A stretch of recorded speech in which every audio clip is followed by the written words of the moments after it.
name's Gemma Perry and welcome to Mooncake, where ESL teaching is made easy. If you're new here, then you need to know that I make weekly ESL teaching tip videos to help you improve your English teaching. So if you are teaching ESL online or abroad, make sure you subscribe below and hit that notification bell for weekly ESL teaching tips. Also, real quick, if you are new here, say hi in the comments below and let me know where in the world you're teaching. Today's video is another installment of Community Games, where I invite you, yes you, to share your tips and game ideas with the Mooncake community. Today's Community Games features Eric from Etiquette. Eric is a teacher with over 13 years experience and he runs a YouTube channel where he shares some tips, advice and game ideas. There are some brilliant ideas on his channel, so make sure you check it out after this video. Today, Eric has shared a fun vocabulary game that will have your students repeating vocabulary again and again without getting bored. So without further ado, let's get started. For this activity, all you're going to need are some flashcards of the vocabulary you'd like to practice. To get started, position the class in a semicircle with you, the teacher, in the middle. Next, you can introduce those flashcards one by one using chants and TPR as you do. If you're not sure what I mean by TPR, then make sure you check out my video linked below where I explain it in more detail. Next, lay the flashcards out on a line in front of you or on the whiteboard behind you so that they're visible for students to see. Explain to the class that the aim of the game is to say each word in order out loud. But the trick is there's no order for students to speak, and if two students speak at the same time, then the whole class needs to start again. Students then need to become really strategic as they think about who should say what word and when. This really helps students to focus on those words as they try to think about how they can win.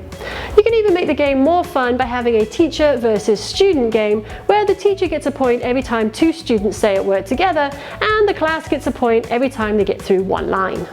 If students do get really clever and think about a good strategy to get through the line, then you can spice things up even further by saying the last student to say a word is out and can't play in the next game. In today's example, I explained how you can use this game to drill vocabulary. But actually, there's a couple of different ways that you can use this game. Eric? Hi Gemma. Actually, this is a game that is played with numbers. Students have to count up to 20, and every time they say the same number, they have to start all over. I think this game works really well and we can use it the way that you said, but there are some alternatives. For example, if you want to practice sentence structure, you can write down a sentence on the board and the students have to read the sentence. Each student reads one word. If they say a word at the same time, they have to restart. If you have 6 students, maybe write down a 5-word sentence. I like to eat every day. Then the students have to say it, but the one student that doesn't say a word is out. So that way you make it a bit more competitive. This is a great way for students to improve their fluency, especially when it comes to reading words or sentence structure. If you are interested in more ESL games and activities, you can check them out on my channel. Thank you, Gemma, for having me in this video. Bye-bye. So there you have it, a fun activity to get your students practicing vocabulary. I want to thank Eric from Etiquette for sharing with us today. If you haven't already, make sure you check out his channel linked below. He's got great ideas to share.